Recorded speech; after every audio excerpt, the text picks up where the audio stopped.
Hey everyone, welcome back to my 30 Days of Autism Acceptance series. Today's prompt is, what do you wish more people knew about autism? For anyone new, the prompts were made by Autie-Jake on Tumblr, and a link to his blog will be in the description. So, for me, I think the big one is that I wish more people understood the ways in which autism is a spectrum. This frustration for me comes largely from the fact that the stereotypes around how autism works as a spectrum contributed quite a bit to me being misdiagnosed for so long, but that is part of Tamaras Prompt, so I'm not going to get into that too much yet. A lot of the time when people think of the word spectrum, they tend to picture one that's linear, with a range of possibilities between two extremes. So when people think of the autism spectrum, what they tend to think of is options between extremely autistic on one end and not autistic at all on the other, which of course is very wrong. Autism is a spectrum in that there's a wide array of traits that each have their own varying degrees of severity, and even those can change a bit depending on the day and sometimes even during the time of day. For example, I have days where I have very few problems with sensory processing in terms of light and sound, but other days when I wake up and I can hear my own breathing and heartbeat so loudly that it annoys me, and I just know that if I go out and try to get through that day, I'm going to end up having sensory overload and possibly even a meltdown by the end of the day. A lot of people, myself included, can even alternate between being very verbal and going non-verbal from day to day, or again, within the same day.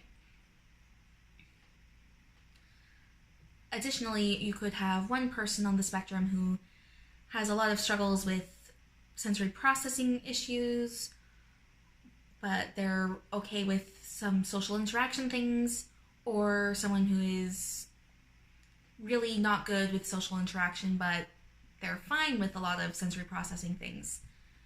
Neither of those people would be more or less autistic than the other. They're just autistic in different ways.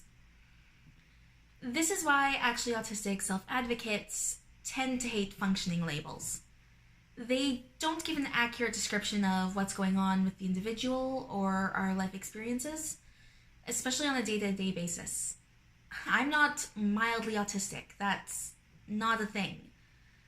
The way that people around me experience my autism is usually somewhat mild, but that's because growing up I was forced to gain the ability to mask my traits and try to act neurotypical. Of course, now that I'm starting to accept myself more, that's changed a bit, so I'm starting to let a bit more of the autism out, and people are becoming, I think, probably a bit more aware that, yeah, this is actually me.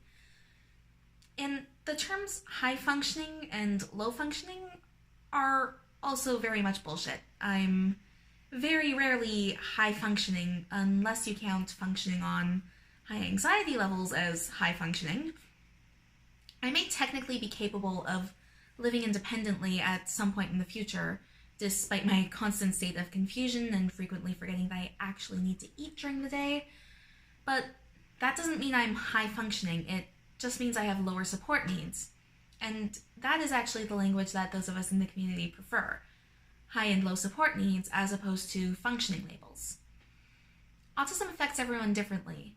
If you've met one person who's autistic, you've met one person who's autistic.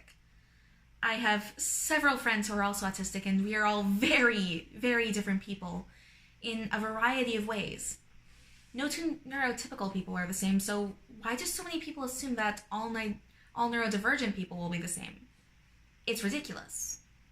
It's called Autism Spectrum for a reason, and that spectrum isn't high functioning to low functioning. It's just a description of the range of diversity within the diagnosis.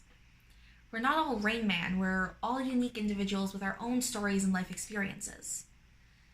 Anyways, that's pretty much all I can think of to say on this topic for now, so thanks for watching, and I'll see you again for tomorrow's prompt.